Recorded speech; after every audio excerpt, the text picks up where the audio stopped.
The Minister for Finance, Michael Noonan, introduced a number of new measures for Budget 2012. The Minister indicated that his aim was to regain control over Ireland's fiscal and economic policies, to grow the economy again and to get people back to work. On personal tax, the Minister has made no changes to the personal tax rates and bands. However, he did amend the Universal Social Charge from January 1st, 2012.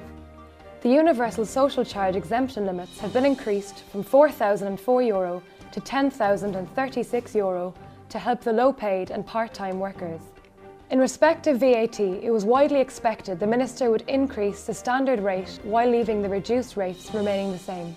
The standard rate of VAT was increased from 21% to 23%. The reduced rates have remained unchanged for 2012. Most children's clothes, food and oral medicines stay at 0% VAT rate.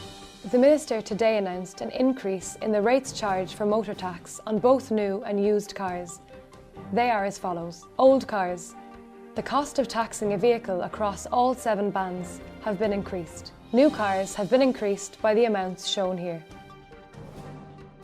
Now let's look in more detail at some of the incentives Budget 2012 has introduced to Irish business. The foreign earnings deduction have been announced to support export companies seeking to expand into emerging markets. Brazil, Russia, India, China and South Africa, the so-called BRIC countries. Research and development has been further incentivised with the first 100,000 of R&D expenditure for companies to be allowed on a volume basis for the purpose of the R&D tax credit. The Special Assignee Relief Programme is to be introduced to help companies hire key individuals. This, it is hoped, will allow multinational and indigenous companies to attract key people to Ireland so as to create more jobs and to facilitate the development and expansion of businesses in Ireland. In keeping with the introduction of carbon taxes in previous budgets, the Minister has increased the current carbon tax by €5 per tonne. This will affect you in the following ways.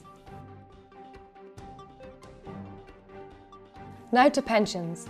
Budget 2012 has increased the rate of notional distribution on the highest value approved retirement funds and similar products to 6%.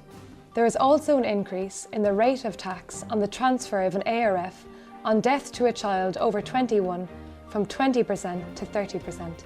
Budget 2012 has also introduced a number of measures to help the struggling property market. The Minister increased the rate of mortgage interest relief to 30% for first-time buyers who took out their mortgage between 2004 and 2008. For those who wish to buy a home in 2012, first-time buyers will get mortgage interest relief at a rate of 25% rather than 15% proposed by the previous government. Non-first-time buyers will benefit from relief at 15% instead of the reduced rate of 10% proposed previously. There was also the introduction of a capital gains tax incentive for property purchased between the 7th of December 2011 and the end of 2013. Stamp duty on commercial property is to be reduced to 2%, while residential property stamp duty remains unchanged. There has been a more gradual phasing out of legacy property allowances and reliefs.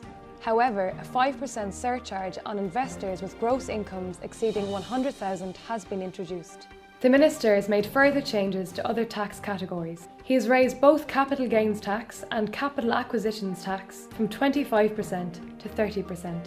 He has also reduced the Group A tax-free threshold to 250,000 for CAT purposes.